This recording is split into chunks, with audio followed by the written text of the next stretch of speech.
రాఘవ్, లీలా వాళ్ల నాన్న చనిపోవడంతో తమ తల్లితో కలిసి వాళ్ల నాన్నమ్మ ఇంటికి వెళ్తారు. వాళ్ల నాన్నమ్మకి వచ్చే పెన్షన్తో ఇద్దరి బాగోగులు చూస్తూ ఉండేది. కాని ఒకరోజు హఠాత్తుగా వాళ్ల నానమ్మ తీవ్రంగా అనారోగ్యానికి గురవుతుంది. రాఘవ్, లీలా ఇద్దర్నీ నానమ్మ తన దగ్గరికి పిలుస్తుంది. లీలా, రాఘవ్ ఇద్దరూ వినండి. నేనింకా ఎంతో సమయం బతకను. మీ ఇద్దరికీ నేనొక విషయం చెప్పాలనుకుంటున్నాను.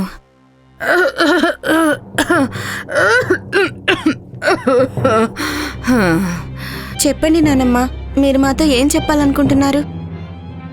ఈ ఇంట్లో ఈ ఇంట్లో ఏముంది నాన్నమ్మా?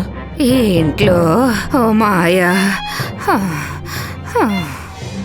నానమ్మ, నానమ్మ, ఈ ఇంట్లో ఒక మాయ. లేవండి నానమ్మ. నానమ్మ తన మాటల్ని పూర్తి చేయకుండానే చనిపోతుంది. నానమ్మ చనిపోయాక పెన్షన్ రావడం ఆగిపోతుంది. కొద్ది రోజుల తర్వాత రాఘవ కుటుంబం ఇంటి ఖర్చులకు డబ్బు లేక చాలా ఇబ్బంది పడుతుంది. ఏంటమ్మా ఇది? ఈరోజు తినడానికి చపాతీ, ఉల్లిపాయలు మాత్రమే పెట్టావు? రాఘవ్, ఇంట్లో సరుకులన్నీ అయిపోయాయి. కానీ నువ్వేమీ బాధపడకు. నేను రేపటి నుండి కొంతమంది ఇళ్లల్లో బట్టలు ఉతికే పని చేస్తాను. తొందరలోనే మనకు మంచి రోజులొస్తాయిలేరా. అమ్మా, నువ్వు ఒక్కదానివే ఏం పని చేస్తావు? నేను కూడా ఏదో ఒక పని చేస్తాను, డబ్బు సంపాదిస్తాను. నువ్వేం పని చేయగలవు బాబూ? ఇంకా నువ్వు బాగా చదువుకోవాలి. నేను పగలంతా చదువుకుంటానమ్మా. అలాగే రాత్రిళ్ళు సెక్యూరిటీ డ్యూటీ చేస్తాను. రాఘవ తల్లి బట్టలు ఉతకడం మొదలుపెడుతుంది. రాఘవ సెక్యూరిటీ డ్యూటీలో చేరతాడు. లీలా ఇంట్లో పనంతా చేస్తూ ఉంటుంది. రాఘవ, అతని తల్లి ఇద్దరూ కలిసి పనిచేసినా వచ్చే డబ్బుతో అతి కష్టం మీద ఇల్లు గడుస్తూ ఉంటుంది. రాఘవ తల్లి లీలా పెళ్లి గురించి బాగా ఆలోచిస్తూ ఉండేది. అమ్మా, నువ్వు అన్నం ఎందుకు తినడం లేదు? ఎందుకు అంత బాధపడుతున్నావు? మీ ఇద్దరూ తినండి. పిల్లలు, నన్ను క్షమించండి. నేను మీకు మంచి భోజనం పెట్టలేకపోతున్నాను. మంచి బట్టలు కూడా కొనివ్వలేకపోతున్నాను. ఏడవకమ్మా, మేం నీ బాధని అర్థం చేసుకోగలం. దీపావళి పండుగ రోజు లీలా ఇల్లంతా శుభ్రం చేస్తుంది. తాను నిచ్చెన ఎక్కి అటక మీద శుభ్రం చేస్తూ ఉంటుంది. అప్పుడే ఆమెకు మెరుస్తున్న ఒక పెట్టె దొరుకుతుంది. ఈ పెట్టెలో ఏముందబ్బా? లీలా ఆ పెట్టె తెరవడానికి చాలా ప్రయత్నిస్తుంది. కాని ఎంత ప్రయత్నించినా అది తెరుచుకోదు. లీలా ఆ పెట్టెని తీసుకెళ్లి రాఘవ్కి చూపిస్తుంది. రాఘవ్, కాస్త ఈ పెట్టె ఓపెన్ చేయవా? నా వల్ల కావటం లేదు. రాఘవ్ తన బలమంతా ఉపయోగించి ఆ పెట్టెని ఓపెన్ చేయడానికి ప్రయత్నిస్తాడు. కాని ఆ పెట్టె మాత్రం తెరుచుకోదు. అబ్బా, ఇది చాలా పాత పెట్టెలా ఉంది. దీన్ని మనం చేతులతో ఓపెన్ చేయలేము. దీన్ని అటక మీదే పడేయ్. ఈ పాత డబ్బాలో ఏమీ ఉండదులే. నాకు చాలా ఆకలిగా ఉంది.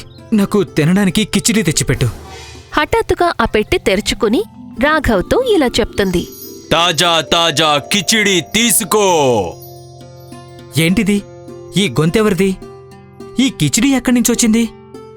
హహహహా, నేను ఒక మాయా పెట్టెను.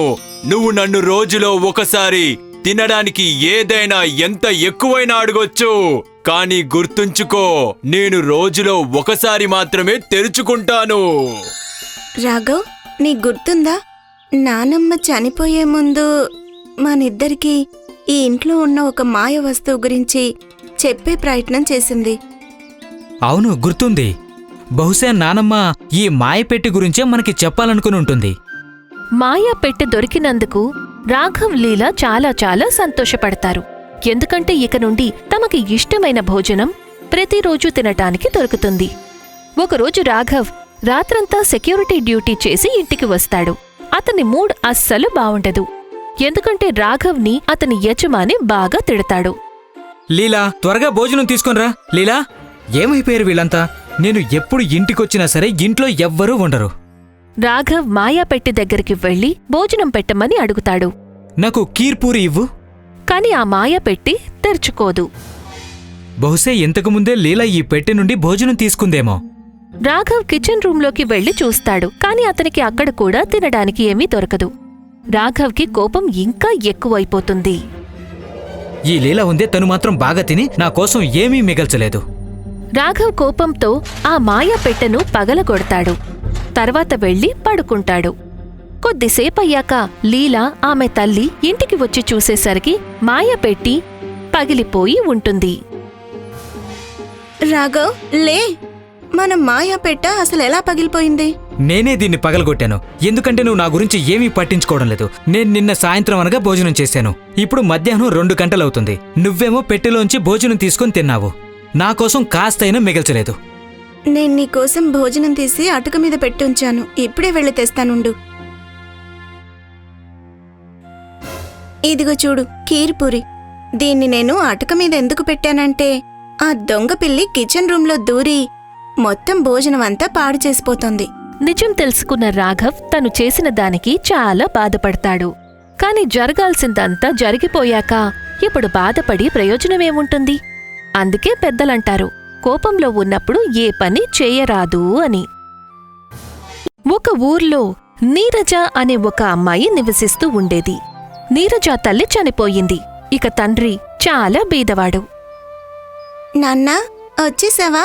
ఈరోజేదైనా పని దొరికిందా? లేదమ్మా, ఈరోజు కూడా ఏ పని దొరకలేదు. నాన్నా, నువ్వు ఉదయం నుండి ఏమీ తినలేదనుకుంటాను. నేను వెళ్ళి రమేష్ బాబాయ్ వాళ్ళ కిచెన్ల నుండి ఏదైనా తినడానికి తీసుకొస్తాను. నీరజ వాళ్ళది ఉమ్మడి కుటుంబం. ఆమె బాబాయ్, పిన్ని ఇంకా ఆమె మేనత్త అందరూ కలిసి అదే ఇంట్లో ఉండేవారు. నీరజ ఆమె పిన్ని కిచెన్ రూంలోకి వెళ్తూ ఉండగా పిన్ని ఆమెను చూసింది. దేనికోసం వెతుకుతున్నావు నువ్వు? గౌరీ పిన్ని, నాన్నకి తినడానికి ఏమీ లేదు. నేను కొంచెం పప్పు తీసుకెళ్ళనా? వద్దు, ఇంతకు ముందే కదా నువ్వు నీకోసమని పప్పు తీసుకెళ్ళావు. మీ బాబాయ్ కూడా వచ్చే టైం అయింది. వచ్చి ఆయన ఏం తింటాడు? నీకిది బాగా అలవాటైపోయింది. మాకేమైనా డబ్బులు చెట్లకు కాస్తున్నాయా? మొత్తం ఇంటి ఖర్చులన్నీ నీ బాబాయే చూసుకుంటున్నాడు కదా. రోగిష్టక్క, పనిలేని అన్నయ్య, అందరూ నా భర్త సంపాదన మీద పడితింటున్నారు. వెళ్ళిక్కడి నుంచి. పప్పు లేదు, ఏం లేదు. నీరజ, ఏమైందమ్మా? ఎందుకు ఏడుస్తున్నావు? అత్తమ్మా, గౌరీ పిన్ని కిచెన్లోకి నాన్న కోసం కొంచెం పప్పు తీసుకుందామని వెళ్ళాను.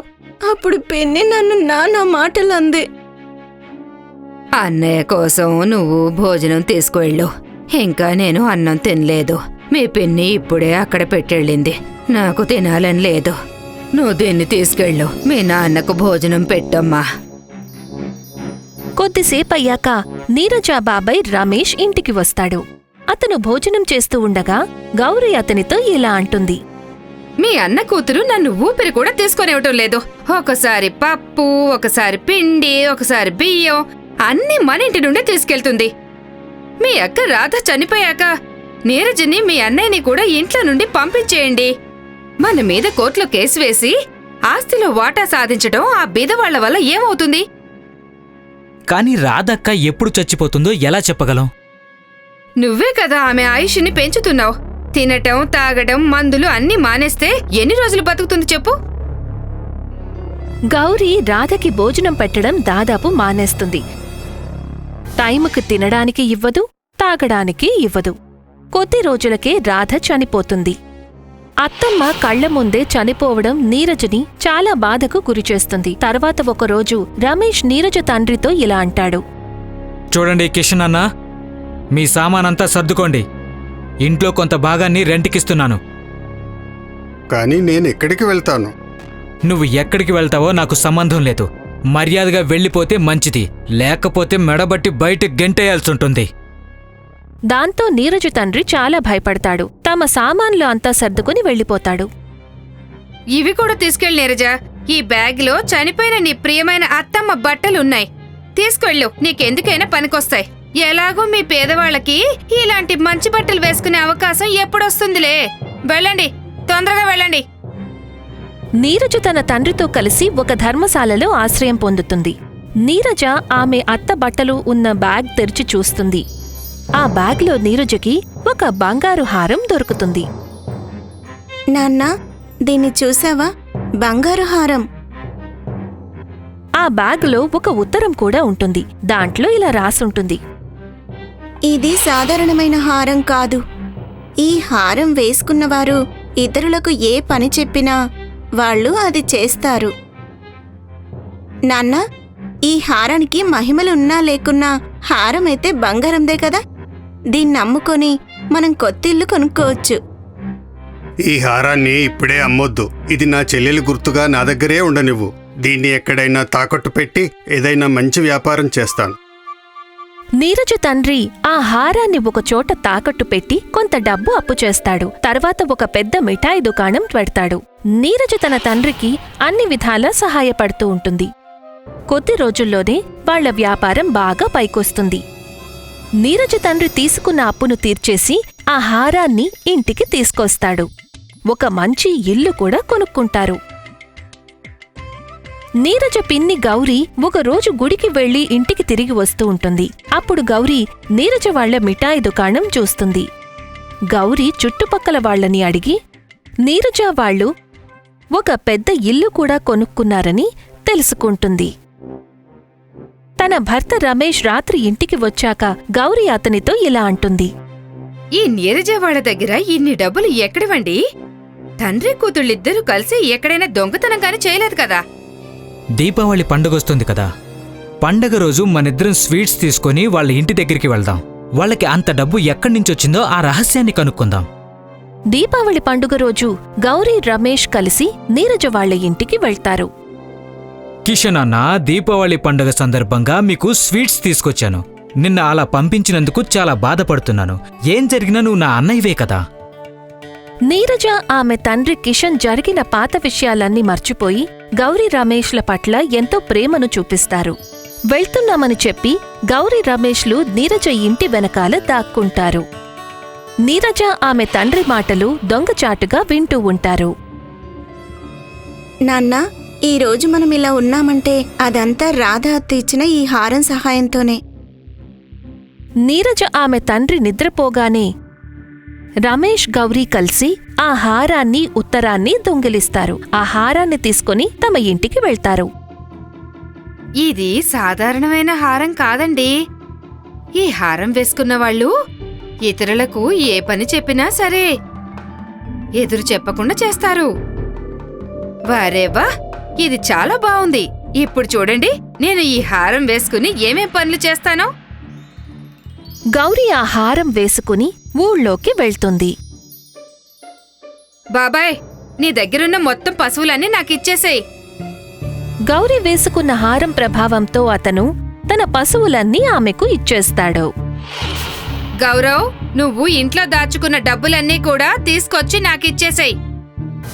ఈ విధంగా గౌరీ ఆ హారాన్ని తన స్వార్థానికి ఉపయోగించింది. ఇతరులకి సంబంధించిన వస్తువులు, డబ్బు తన సొంతం చేసుకుంది. గౌరీ, ఈ విధంగా మనం ఇతరుల వస్తువుల్ని, డబ్బుల్ని తీసుకోవడం మంచిది కాదు. ఇక నువ్వు ఇవన్నీ ఆపే. ఇంకా ఎంతమంది దగ్గరని నువ్వు ఇలా అన్ని దోచుకుంటూ ఉంటావు? నీదేం పోయింది? నీకు జీవితాంతం పేదవాడిగా ఉండాలనుందా? హారం మన దగ్గరున్నప్పుడు మనం దాన్ని ఎందుకు ఉపయోగించుకోకూడదు? కానీ ఏదో ఒక రోజు హారం మహిమలు ఊరి వాళ్ల మీద పనిచేయడం ఆగిపోయిందనుకో, అప్పుడు ఎలా ఉంటుందో చెప్పు. రమేష్ మాటలు విన్న గౌరీకి చాలా కోపమొస్తుంది. అప్పుడు కోపంతో రమేష్ని ఇలా అంటుంది. నీలాంటి పిరికివాడు ఏ బావిలోన దూకి చావాలి. ఎందుకంత భయపడుతున్నావ్? ఆ మహిమలున్న హారాన్ని వేసుకుని తన భర్తతో ఇటువంటి మాటలు మాట్లాడుతున్నానని గౌరీ మర్చిపోతుంది. గౌరీ లేచి అక్కడి నుండి వెళ్ళిపోతుంది. రమేష్ నిజంగానే బావి దగ్గరికి వెళ్లి అందులో దూకి చనిపోతాడు. ఓరి దేవుడా, ఎంత పని చేశాను నేను! నా భర్తనే చనిపోమని నేను ఆదేశాన్ని ఇచ్చాను. ఆయన లేకుండా నేను బతికి ఏం చేయాలి? నేను కూడా చనిపోవడమే మంచిది. తర్వాత గౌరీ కూడా అదే బావిలో దూకి చనిపోతుంది.